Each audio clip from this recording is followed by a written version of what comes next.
see, start. All right, we're going to go ahead and get started. Thank you all the hosts of us here. But we are going to record it. I know schedules are super crazy, and so we appreciate that. So, yeah, hang on to that question. Let me just cover a couple things. I need to go back. Actually, I need to pull up some notes and such here just to make sure I don't miss something. But a couple things we want to talk about. One is regarding the schedule for the tournament.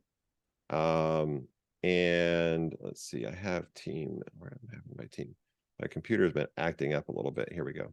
And make sure I pull up the right team information. I think I have, and some of my changes didn't save. No, they did save. Okay. So, all right. So schedule for the tournament. If for teams that are coming in, we will have meals all weekend from Friday through Sunday lunch. However, they are not provided for free. They are paid meals. And so teams do need to go on and register. I think I sent a link out today on that. I'll send out more information on that as well. Reminders. The deadline is 9 a.m. the Monday before, which I think is May 1, is a deadline for ordering, because we have to give the information to the people who are doing it so they have time to buy enough food. So nobody goes hungry with that. So it is different people doing it this year than did it last year. So for those that came and we didn't have a good experience with our people providing food last year, it's going to be different. And they did it for us this last weekend and did a good job. So we're looking forward to that. So over the weekend, we're not doing particular events throughout the weekend, because a lot of times teams want to do different things. So the time is yours, different kinds of ideas and things that you can do there. With the first thing we will have is a Vespers Saturday night at 7:30.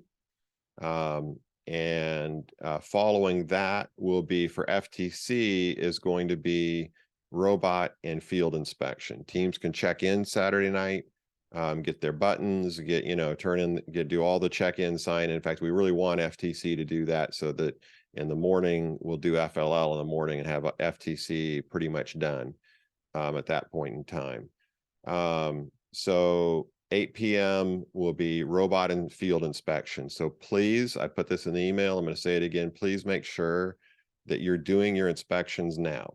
Even if your robot's not ready, go through that checklist.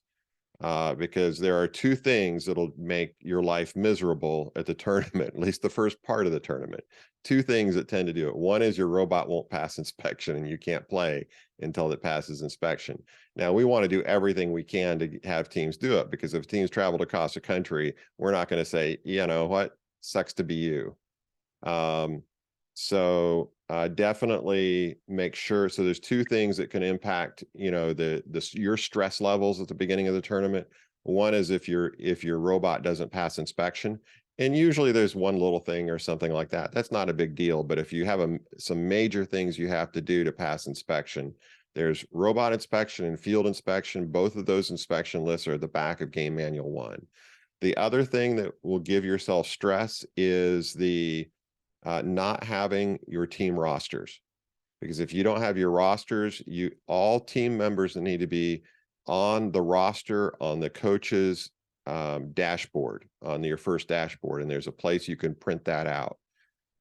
So you have to have that and bring that with you, a printed hard copy with you to check in. If you don't have that, your team cannot participate. Those are two they're agenda killers.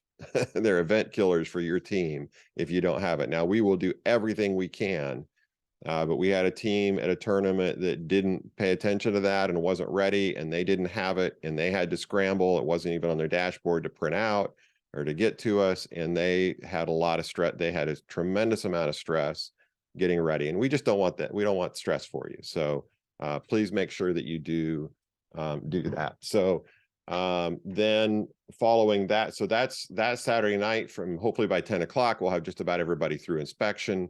Sunday morning, then Sam and Fiona will want to double check the schedule, coordinate on this, but what we're looking at right now is judging sessions will probably begin at 8 o'clock. On Sunday morning, you'll have 20-minute judging sessions. Is that right, Fiona?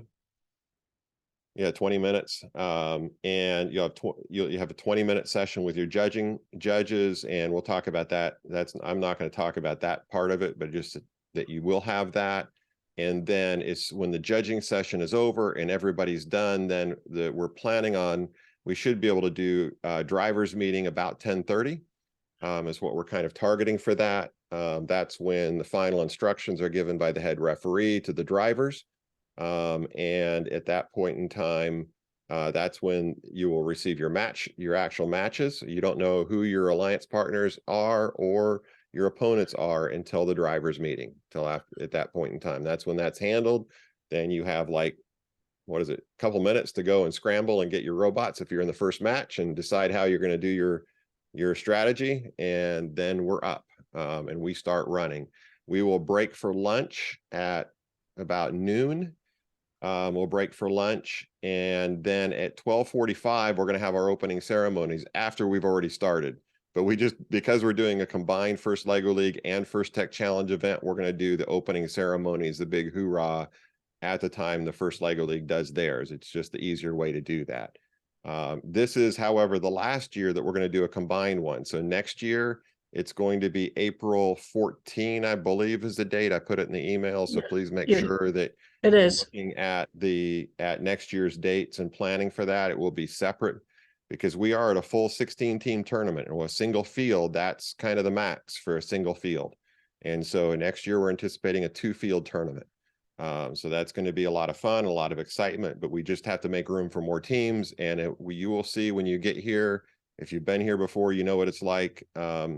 It's going to be a full gym, because we'll have 25 first LEGO League teams and 16 first Tech Challenge teams, and there will be a lot of energy in that room. It'll be fun, but we have to make room for more first LEGO League teams and first Tech Challenge teams to be able to make it happen and keep the logistics under control. So we do need volunteers. So if you have parents coming along that are willing to volunteer, please have them volunteer. If you go to adventistrobotics.net/Florida, that's where you have information about the weekend, some information there, as well as there are links to volunteering there. So we have quite a few. This is a big event, and we need as many volunteers as we can. Now, if you're a parent, you cannot be a judge or a referee. But there's many other roles in queuing and different things like that we do need people to help out with. So please, we would encourage, if you have some parents who are able to do that, that would be great. We don't mandate that, but it certainly does help us out. So anyway, then our plan is we'll go through the qualifying rounds, then the alliance selection and elimination matches in the afternoon. And then we're kind of targeting about 5 p.m. for the closing ceremonies to get you out by 6 o'clock is what we're looking. So it'll be a very full day with that. So concessions will be available from the Forest Lake Pathfinder Club, is the group providing the meals on Sunday. And they will also have concessions outside. Food and drink are not allowed in the gym. And you'll have all this in writing as well. But a few things I wanted just to highlight for you as we're going through there. So I'll be sending you a document in the next couple of days with just a lot of details for first book. It'll have first LEGO League and first Tech Challenge in it. So definitely anything in red is first LEGO League only. Anything in green is first Tech Challenge only. So we're kind of doing a combined document with some of the key information for that. But we just have a little bit more review and that kind of thing that we need to do related to that. Let's see, I had one other thing I wanted to cover, and now I'm drawing a blank on what it was. Let me check my email here, because I had it in the email. Oh, yes. The other thing is very important. In the pits, in the first Tech Challenge pit area, and this does not apply to first LEGO League, but it does apply to first Tech Challenge. In the first Tech Challenge pits and the first Tech Challenge competition area, there are 2 things that are required if you're in that area. One is you have to wear safety glasses. And if you wear glasses like mine, that means you have to either have safety glasses that go over top, or you can put side lenses. There's side shields you can put on there, but they have to be ANSI certified. You can see he's holding up, saying they can't be the thin plastic ones, flimsy plastic ones. They have to be ANSI certified. So these are the bad ones. Yeah, those are the, you can't But have these that fit in my kind. wallet. So Right. But those are not legal for this. So yes. for people like me that wear glasses, you have to come up with something. A recommendation I have for you is do not go to Home Depot or Lowe's and buy the cheapest ones possible. And the reason for that is often the cheapest ones possible, the optics are not as good. And if the optics aren't, if it's not really clear and the little waviness over time, it just gives you a lot more eye fatigue. But please, as we're running the event, we want to be gracious professionals, and for us to do that, we need you to be gracious professionals, because we don't like coming to teams and grumping at them because they're not wearing their safety glasses in the pits. And I know you think nothing could happen, but I have been in working with teams when objects have gone flying, and had they hit an eye, it would not have been very good. It would have put out an eye. So it is very important. The other thing that you must have is closed shoes. That's closed-toed and closed-heeled shoes. If you do not have those, you may not be in the pits, period, if you don't have those two things. And there you go. There's safety glasses for you. And I know it's a little bit of a pain and it's awkward, but you should be wearing those as you're working on your robot at any given point in time. So please, make sure you have safety glasses. Make sure that you have closed-toed and closed-heeled shoes.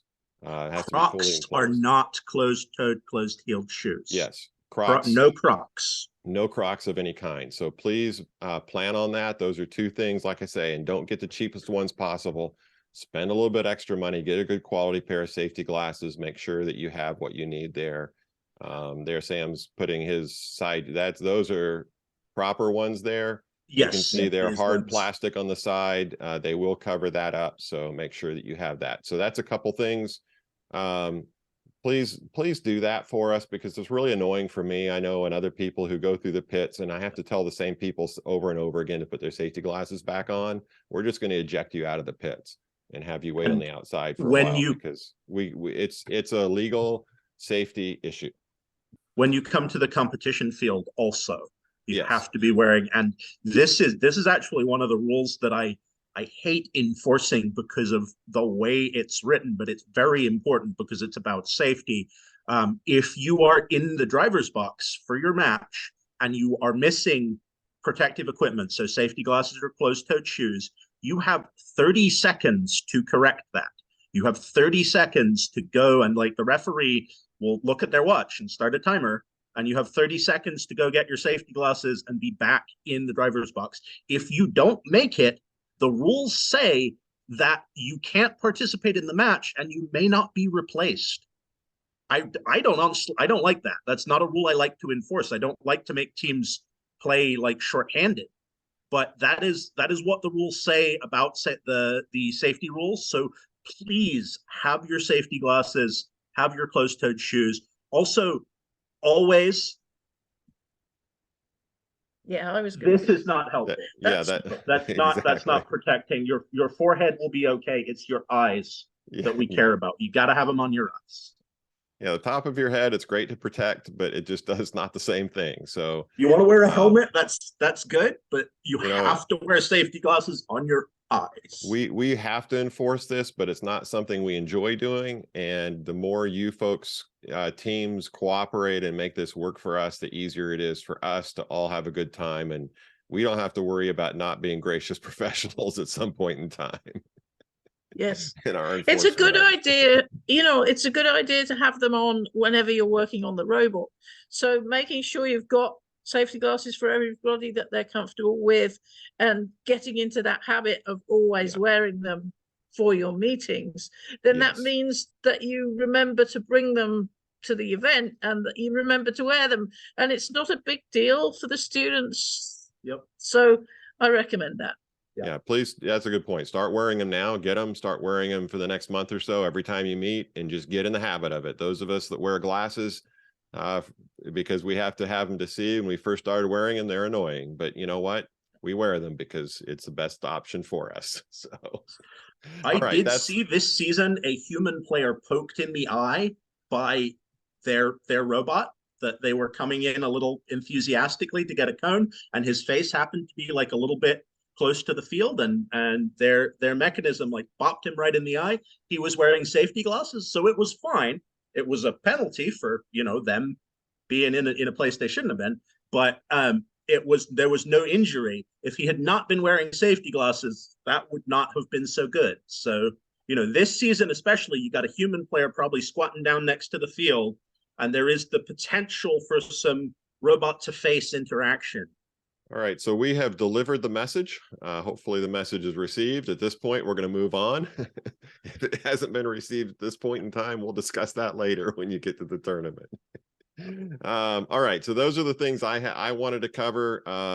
If you came in a little bit late, we are recording this. You might want to go back and catch the beginning part of this, and that's fine. We're recording it because we know that schedules are crazy and not everybody can always be here at the live event. So at the live meetings, but these are important things. So we want you to be successful with that. So Sam, Fiona, I'm going to turn this over to you and let you take it from here. Okay, thank you, Mel. Let me just do a little introduction here again. So for those of you who may not have been here last time or whatever, Fiona is our judge advisor for First Tech Challenge, and Sam is our head referee for context there. So as they're sharing things with you, these are things that are important for the success for you to be successful, and that's what we want you to be at this tournament. We want everybody to be successful and have a positive experience. So these are things to help you achieve that. Right. You're going to start? Yeah. Yeah. Can I have the chair? Yes, you can have the chair. All right. Cool. So we're going to talk a bit about some rules, and some of the things I want to focus on this week are things that have to do with like when you're driving around, what kinds of things you should be on the lookout for to avoid penalties. However, before we started recording, Nathan had a question, and I think we'll start with that. It was following on from something we talked about at our last meeting. I am going to see if screen. Okay, if you could turn on screen sharing, I will share and do some things. But yeah, Nathan, if you wanna ask your question. Sure. This last meeting we talked about pushing them against cones against walls, trapping them, and it's considered controlling. So like we have like those 5 cones stacked, and if you push against those 5 cones, that'd be controlling like 5 different cones at the same time, right? And correct. Penalty. Okay. So other thing we were thinking about, as we saw later in the rules section, was that if at the end of the match you are touching a cone while it is being placed into one of the junctions, that cone does not get scored. Correct. What happens if your robot is touching all of the cones in a stack? Do none of them get scored? Any scoring, and I am going to see if I can find the section where this is specifically spoken about, but any scoring elements of your color, so any of your color cones that you are, or beacons that you are touching at the end of a match will not score. That is on a junction. So that is different in the terminal. So those are the corners of the field. In a terminal, a cone scores in a terminal if you're touching it. It does not score if you are possessing it. So if you're holding it in your claw, it doesn't score. But if you've like opened your claw and it's just touching the claw, but it's not being held onto, it does score. And critically, trapping that we talked about, pushing stuff against the wall, that is a form of control, but it's not a form of possession. So those things are defined slightly differently. And so pushing cones against the wall in the terminal, they can still score. Let me see if I can find the, yeah. So I'm not 100% sure. I know it's in here, but I'm not completely sure that I can lay hands on the text that says that that game elements that are touching I can robot look for that while you're experience. while Yeah, you if go you on to if you other things find if that, you want. let me Yeah. know where it is. Yeah, so the question was just like, what if you're touching a whole bunch of them? And so it's worth noting that if something that's scored on a junction, so we talked about trapping the stack against the wall, and that being a bad thing because you're controlling all of them.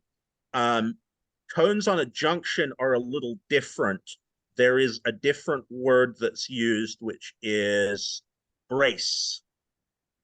So stabilizing without grasping a cone or stack of cones to maintain their position while a robot is attempting to score. And this generally refers to cones that are scored on a junction. So if you're like, you're bracing against a bunch of cones, you are not controlling those. Trapping them, pushing them against the wall. So we found the control definition. So trapping one or more scoring elements against a game element, playing field, or wall to shield or guard them is different from stabilizing without grasping a cone or stack of cones to maintain their position while a robot is attempting to score.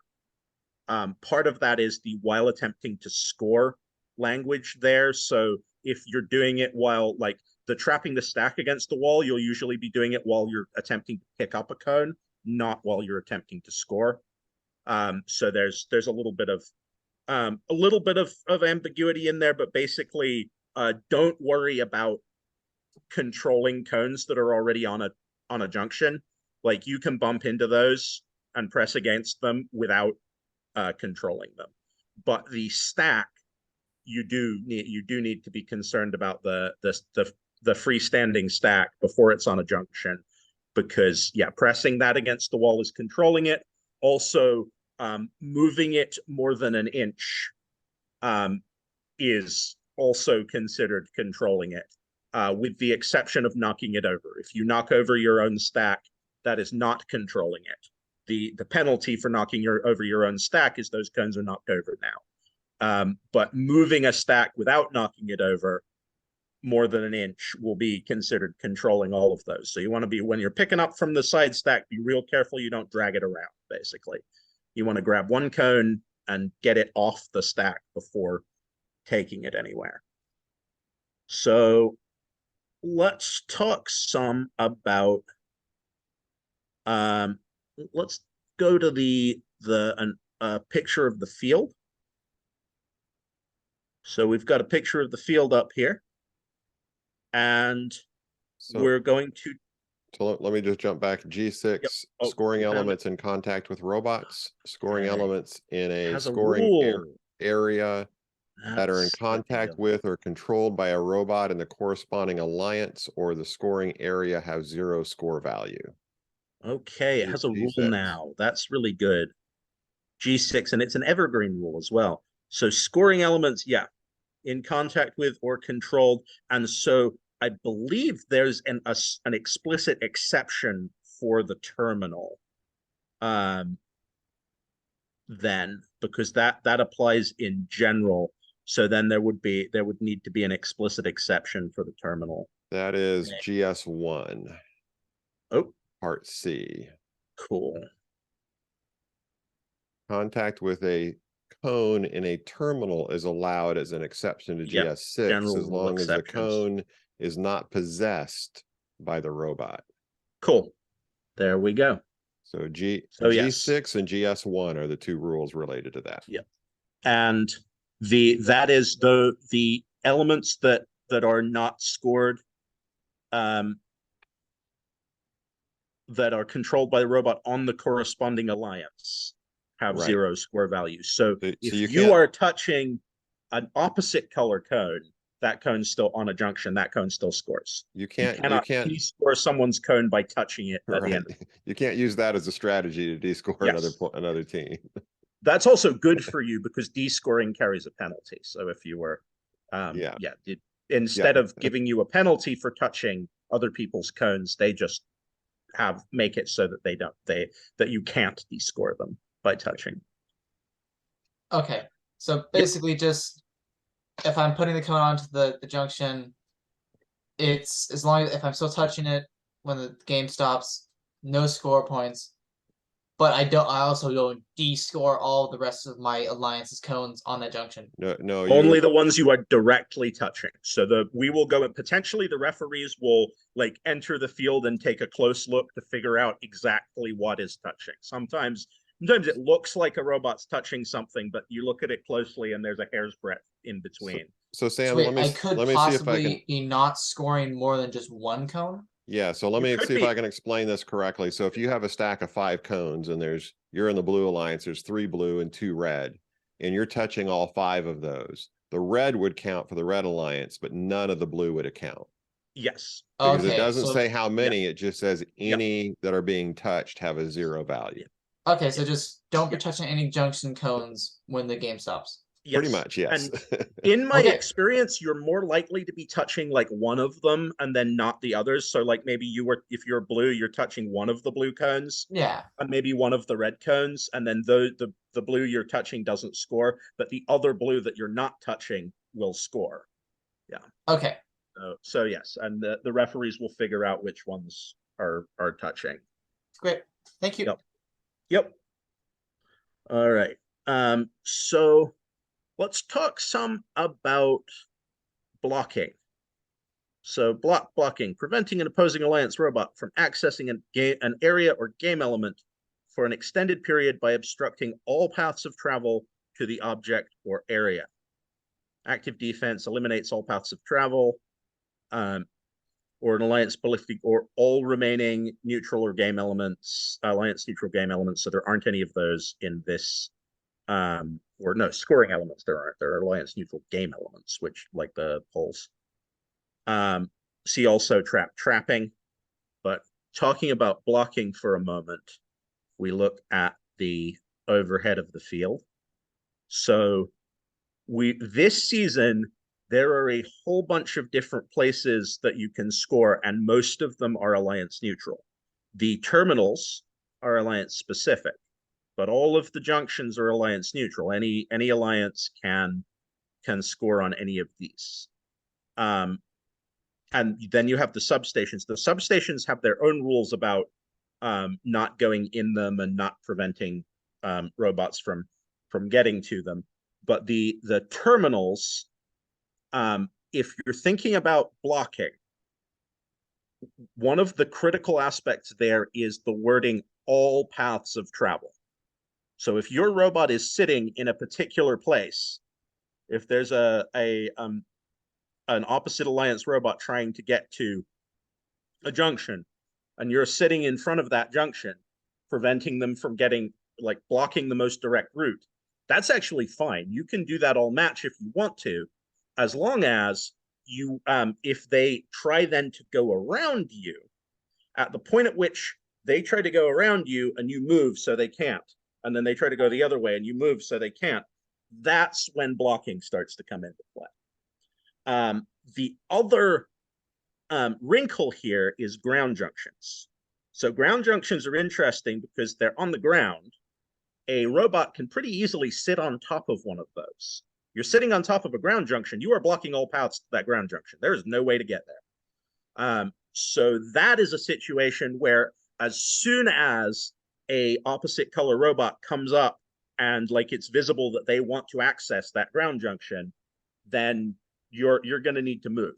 In any situation where blocking happens, what will happen is the referee will notify you that you're blocking. So they'll say, team number, you're blocking, and they will start to count. And they'll count starting 2, because when they told you you were blocking, that was 1. If they get to 5, then you get a penalty. And then they'll keep counting and you continue to get penalties. Basically, you have a 5-second grace period to get out of the way. Specifically, you need to get 3 feet away from the place where you were blocking. So that is 1.5 tiles. So if we're looking at this junction in the center here, if you got to 1.5 tiles away, because a tile is 2 feet, and then at that point and let's get the exact rules here, because I've been doing FRC recently and their blocking and pinning rules are slightly different from FTC, just to keep us on our G28. toes. Yep. G28. Yep. So must immediately move away at least 3 feet. So as soon as you've moved away for 3 feet, then the count stops, and that's done. However, FTC has this: the intent of this rule, drive teams begin to immediately move their robots away, have a 5-second grace period to move the required distance. The grace period is not permission to intentionally block, trap, or pin for up to 5 seconds. So that's an important, like, philosophical aspect of the FTC rules. You are not supposed to exploit this rule to, like, you block for 4 seconds, you go 3 feet away real quick, you come in, you block for another 4 seconds. The intention is you block for until you're called blocking, and then you've got to get out of the way and let them through. And so this refers to pinning, trapping, and blocking. We've talked mostly about blocking, partly because there's the specific aspect of ground junctions. And talking about ground junctions, there's a particular ground junction, or a pair of them, the ones that are right in front of the substation. There is an effective strategy that involves very quickly putting cones on the tall pole that is directly in front of the substation. And when robots do that, they are often spend time on top of this ground junction, and they may potentially, like, a lot of the blocking of a ground junction that I see happens. In fact, I think the only times that I've called blocking ground junctions have been specifically the one in front of this substation or in front of this substation. So if your strategy involves that, then that's something to be aware of. The blocking being all paths of travel. So that is an important distinction. But yeah, let's take a look at pinning and trapping real quick. So pinning, we'll move down here. Pinning, preventing the movement around the playing field in all directions of an opposing alliance robot while it is in contact with playing field wall, one or more game elements, or another robot. So you're pushing up against another robot and it can't move.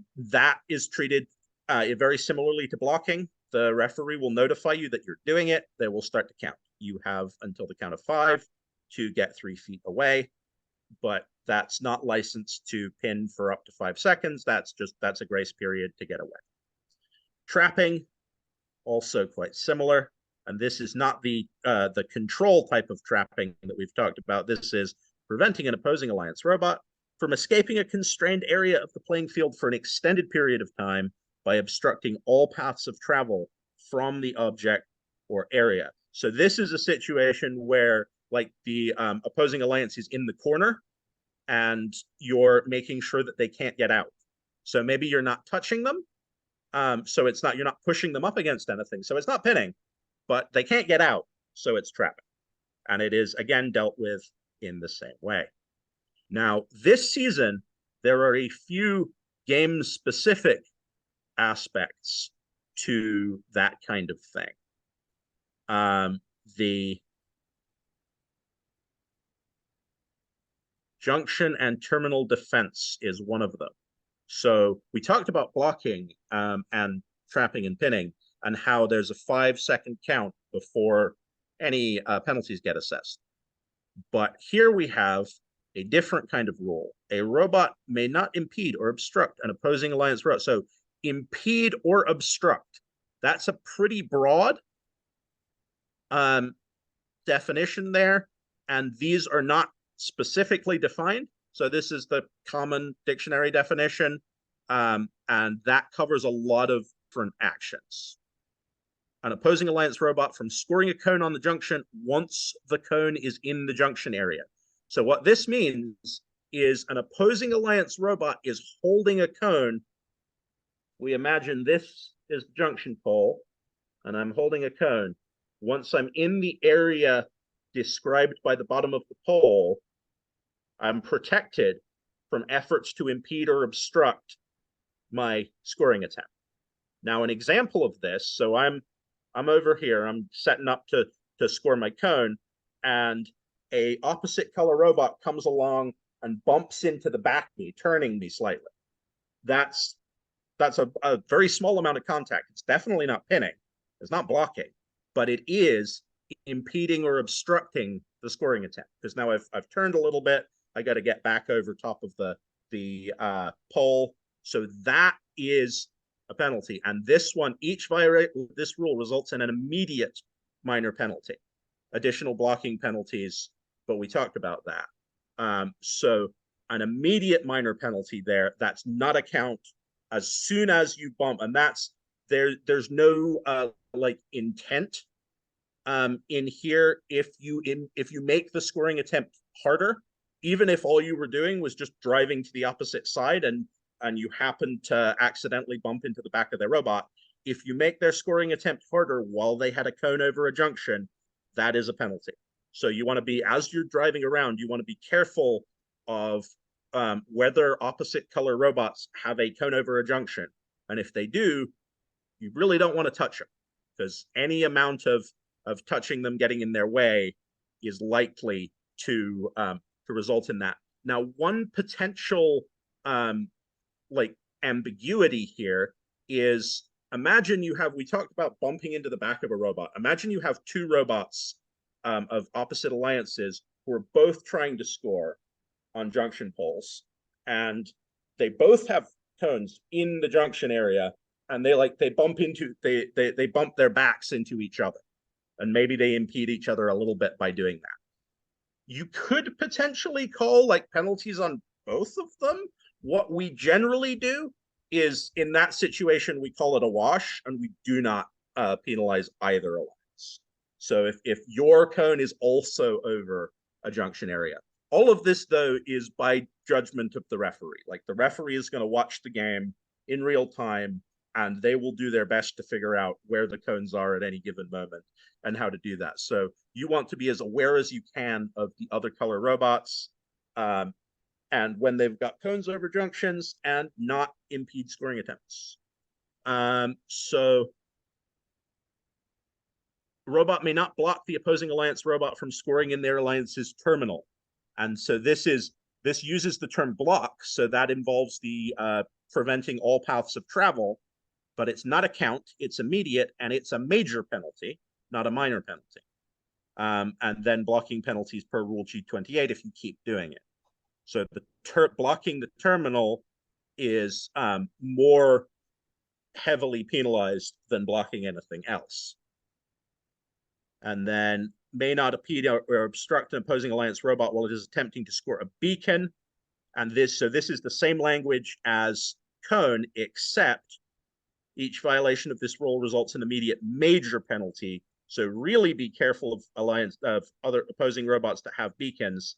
The protection starts once the beacon is in the junction area, and there is a guidance box here. The intent of this rule is not to penalize opposing alliance robots from attempting to simultaneously score beacons on the same junction. So if you both have beacons and you're both trying to put them on a junction, it's okay to kind of bump into each other a little bit. That may well happen because it's kind of a race to get your beacon on there.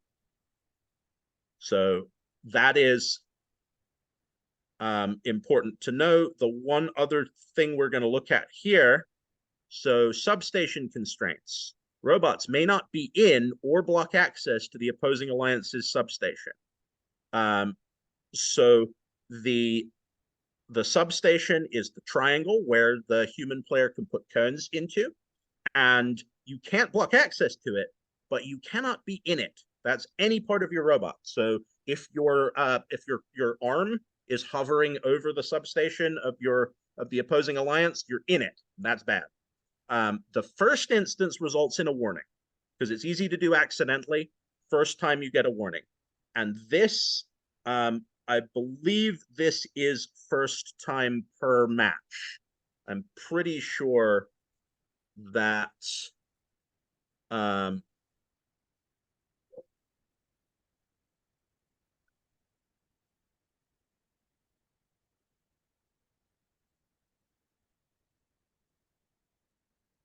Yeah, so I will not worry about looking at this for this right now. But I You can think send that to there me is and yeah, I can send it out when we send out the recording. cool. I think there is an update that confirms that a question answer that confirms that the substation warning is once per match rather than once per tournament. But in any case, you will definitely get a warning first with following violations resulting in a major penalty and a minor penalty for each 5 seconds. So do not break down in your opponent's substation. That is a very bad time. And that is, in fact, I believe the one thing that being disabled does not protect you from. Usually you can declare yourself disabled, no longer be eligible for penalties. Being in your opponent's substation because of preventing their human player from putting cones down, potentially, that is not that's not something you can be protected Sam, from. You're It's saying very don't go near the opponent's substation is what you're basically don't ever saying. just don't go Don't there. even go near it. Yeah, that's what I'm saying. Yeah. Yep. Yes, so we've And- talked some about that. And we're getting close to 15 minutes left. Okay, So just awesome. So yeah, I think if Fiona's got some things, yeah, then we can. Though, yeah, let's see if there's any other questions about like game rules. One question I have. Yep. We saw that there's a rule about not touching the signal, and touching the signal causes a penalty. So Controlling does the that signal, but constrain yes. only to the autonomous mode, and as soon as the autonomous mode's done, then you can touch the signal? So yes, let's go over GS9 signal constraints. So it is first to answer the question that it applies for the entire match. That the controlling the signal, the GS9 is not specific to autonomous. It applies to the entire match. However, control of a signal is slightly different from control of other things. So robots may herd or plow the signal. And so plowing is not control for anything. That's basically bumping into a bunch of pieces and like moving through them. You're not trying to move them anywhere particular. You just want to get through them. Herding is moving something for a significant amount of time, like to a particular space. Herding a signal is not control. Herding a cone is control. So if you're pushing around 2 cones, especially if you score them in the terminal, you are controlling 2 cones, and that's a problem. However, pushing a signal around, you can push a signal around all day, and you will not get a penalty for that. What you can't do with a signal is pick it up, basically. You cannot grab it and lift it. At that point, you will get a penalty for controlling the signal, and that is regardless of the stage of the game. So we can find the specific control. Any other form of control of the signal is not allowed. An immediate minor penalty plus an additional for each 5-second interval will be assessed to the offending alliance. One potential bad time there is if you somehow manage to pop your robot up over the top of the signal, it's now stuck under your drivetrain, and wherever you go, it goes, and you can't get it out. That is controlling it, because wherever you go, it goes. That's not, you're not just pushing it around, you're actually carrying it with you. And that you will then be getting penalties for every 5 seconds until you can get rid of it or the end of the match. So that is, does that make sense? Okay. Yeah. It's just an obstacle. Don't worry about it unless you get stuck with it. Yeah, you can push it around, but don't pick it up. And Do I not can try push to it around score when it. I'm It's not a controlling code. another game element as well, and it's not considered a controlling 2. Yeah, no, it is not a scoring element, so it's not subject to the scoring elements, the scoring element restrictions. It is not a cone, so if you get it in a terminal or on a junction, it's not worth points. If you pick it up in order to put it on a junction, you get a penalty, and you also don't get points because it's still not a code. Yeah, that's basically the deal. Notice that there is no distinction here between your signal and the other alliance's signal. It doesn't matter if you're controlling yours or theirs. It's just the same. Signals are basically only used in autonomous, and then after that, they're, like you said, kind of an obstacle. Not a really significant one, but you just have to know, it's not a cone, don't pick it up. Okay, thank you. Yep. Absolutely. And if you have additional questions, definitely jump onto Discord, and feel free to ask on Discord too. Yep. Okay, let's start with, does anyone have a specific judging question? Otherwise, I'm going to talk about the 3 parts of judging for FTC. But if anybody has a specific question, I'm happy to address that first.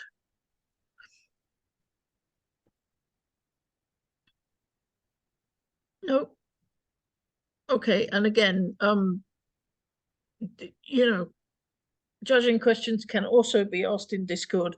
Full disclosure, I'm not looking at it, but Sam is, so he'll let me know. Okay, so 3 parts of judging for first tech challenge, all equally important. The first one is the portfolio. You will bring a paper copy of your portfolio and you will hand it in.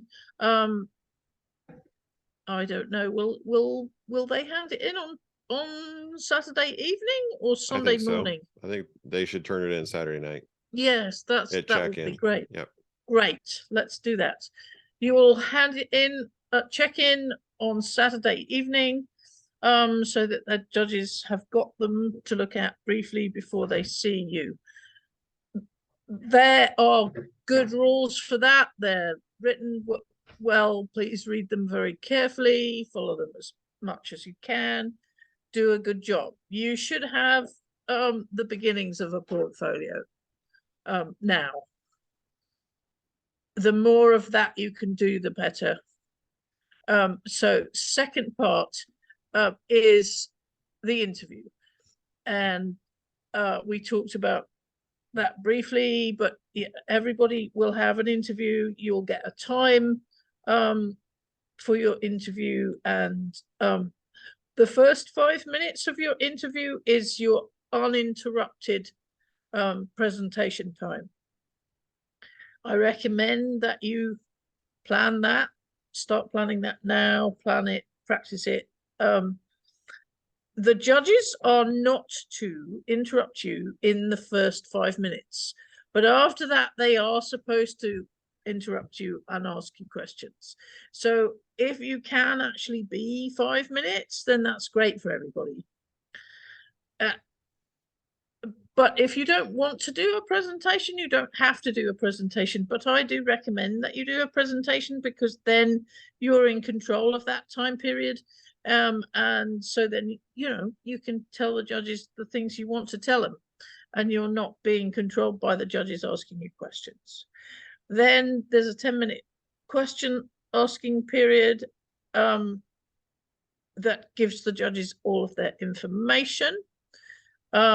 And then you leave before the next group that is seen by the next group of judges. What happens then is that the judges will nominate probably 2 teams for each award, having gone back to the judging deliberation room, and certain teams will then be seen in the pit interviews.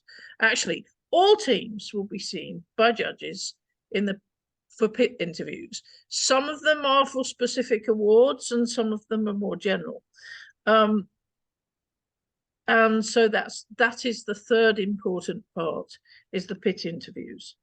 And I see it as a subsection of the pit interviews. There are also judges that watch matches during the match time, so that they can make sure that there are certain awards and other things.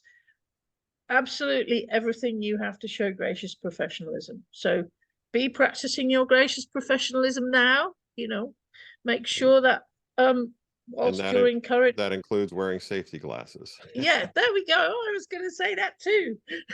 Yes, remember to wear your safety glasses so that nobody has to ask you to do it. That's graciously professional. And the match observers, they look out for gracious professionalism, as well as whether or not the robot's working and various different things about that.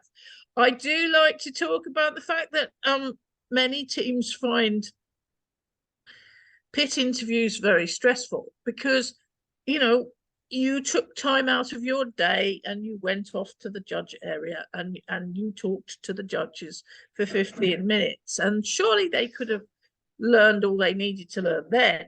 And now you're worrying about your robot and you're mending your robot after the last match so it will work in the next match. And you don't want to talk to the judges.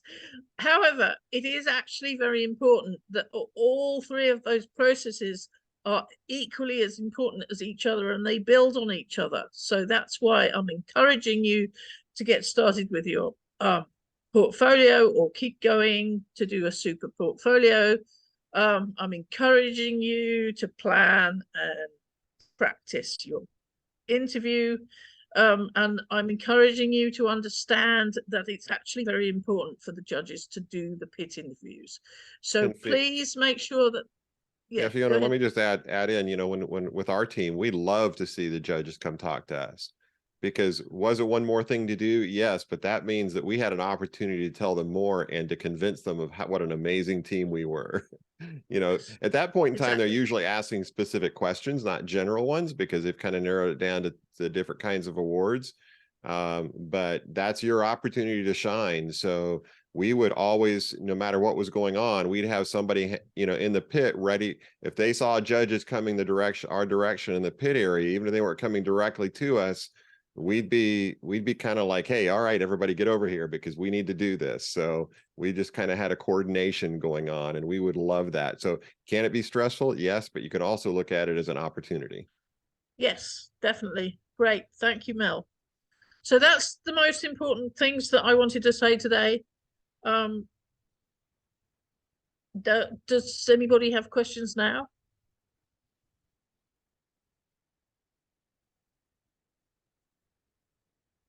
So I would just add Fiona. Oh, go ahead. Oh, Yes. sorry. Hi, Fiona. I just with the presentation, you said that we don't necessarily have to have a 5-minute presentation, but it's encouraged for us to have it. What are and maybe it's in the documentation. This is our first time, so there's a lot of things we're learning. But what is it that we actually address in those 5 minutes? Stop. You want to address your robot and your team, any outreach you've done. And yes, it's in the handbook. So yeah, so let me, if I can just add to that, that's a great question. Go ahead. What we would focus on as a team is we realize that really what the judges are looking for is the various awards. So when you look at, I believe we're showing Game Manual Part 2 here, but if you look at Game Manual Part 1, I don't know if you have that up, but if you will look at the awards section of Game Manual Part 1, that's the area that's there. So our team kind of broke down and there's some overlap. I mean, gracious professionalism, for example, is part of every single award. And so we kind of looked at that and it's like, okay, so what did we do how do we tell the judges that we deserve this award? And the more things we can tell them about how we did all the awards, we qualify for all the awards, the better chance we have for the Inspire Award, which is the overall award. So that's really your guide to what you're doing. And, you know, as you grow as a team, what you'll do is you'll look at these awards and you'll be saying at the beginning of the season, okay, how are we going to do this? You know, how do we connect with the community? How do we inspire other teams? How do we do all these different things? What are we going to do throughout the season? And that's something your leadership will continue to work on. So one of the things we would do is, as soon as our season was over for the last few weeks of the school year, we'd start planning the next season actually. And okay, what things do we want to do that aren't game specific, but are just about the team and team building and the other aspects of the awards that come in there. So, so what do you have in your 5 minutes? How do you how do you communicate talking points to the judges to where they can say, oh, you know what? That team deserves this award. I think I want to nominate them for that. Okay. All right. Thank you.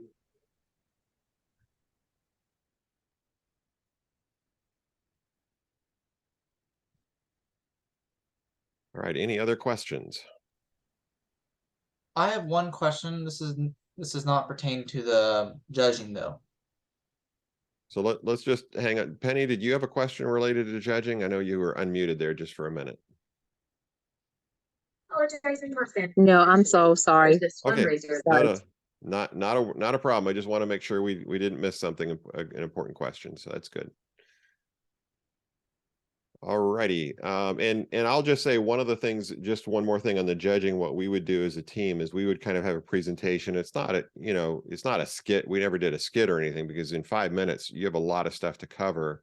But we also had talking points so that all the things that we wanted to cover, different people would do. So if we're experts at, so if a judge asked a question, maybe we didn't get through the whole 5 minutes and they interrupted it to the end and we had a couple more things left to talk about, our students would know if that came up, they know who could answer that question, who is the expert in that area that could jump in, and it wasn't just one person doing that. Because one year we had, now coaches are not allowed in the judging rooms.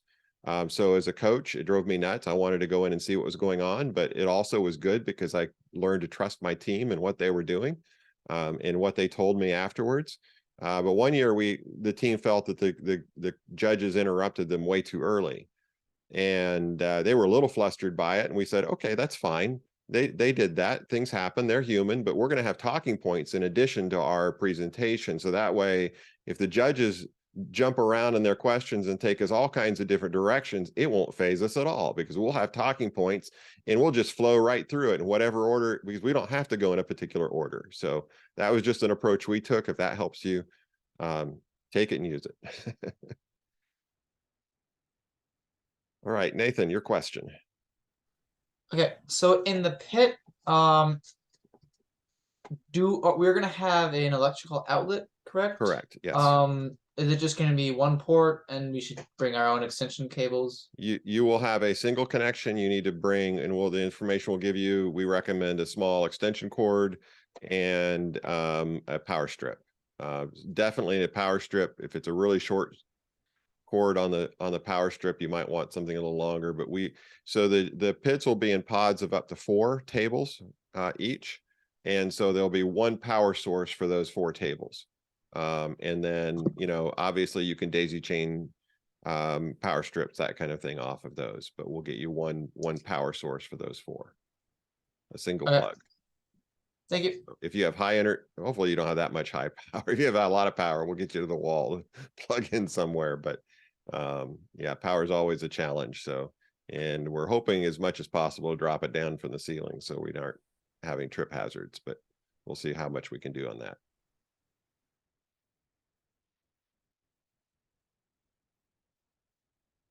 All right. Any other questions? Well, thank you very much, everybody, for being here. Appreciate it. For those of you watching the recording, whether you're here in person or watching the recording, thank you very much for what you're doing with your teams. Whether you're a student leader or a coach doing that. Let me just mention one other thing related to coaches, and you'll probably see in there, this is question we often get for new coaches, is when you come to the tournament, each team member will get a button. We're going to have buttons that will have your team number on it and the season logo and that kind of thing. They're kind of cool buttons that you'll get. And one of those buttons will say coach, and 2 of the buttons will say driver.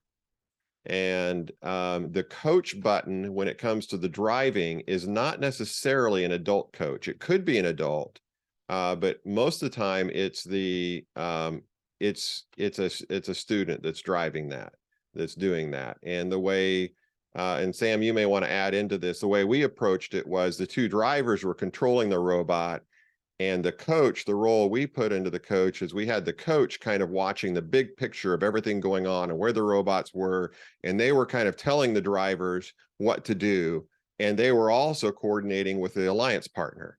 So the drivers could focus on the robot and the immediate task and exactly where their robot was and what it was doing, and the coaches would be watching the big picture, coordinating with the other team, your alliance partner and their coach, and kind of collaborating that way. That worked out well for us in that. And as a coach, as the team coach, I never took that role. I always had a student do that, just because I wanted them to own that. I wanted them to be in driving and all that kind of stuff. Occasionally you'll see an adult do it. It's not against the rules. You can do that, but I know as a coach, I like to have my team members do that. So yes. The rules wise, the coach can't touch the controller. That's worth mentioning. But yeah, the description of the coach role was excellent. There is also the human player role, and I believe you'll want a human player button. And the human player role, you will need to decide with your alliance partner which team is supplying the human player. If you're unable to decide, then in qualifiers, the team that's assigned to spot 1, so red 1 or blue 1, will supply the human player. And in eliminations, the alliance captain has the final choice. But so human player needs a button, only one per alliance. So each team will have a human player button, but you won't necessarily supply the human player for every match. Okay, Penny, do you have a question? Well, Sam said that what I was thinking about the human player button. Okay. Yep. So yeah, we'll find so, whether we do a separate button for the human player or we incorporate it. I'll have to see. Thank you for saying that. I hadn't thought of that. So, all right. No well, worries. that's all we have now, and appreciate everybody. Please have a great evening or day or whatever's left of your, depending what time zone you're in. So thank you all very much, and we are certainly looking forward. We'll have one more of these coming up. Yep. What is the date on that? I should have looked that up. Let me look at my calendar here. We have one more coming up in April.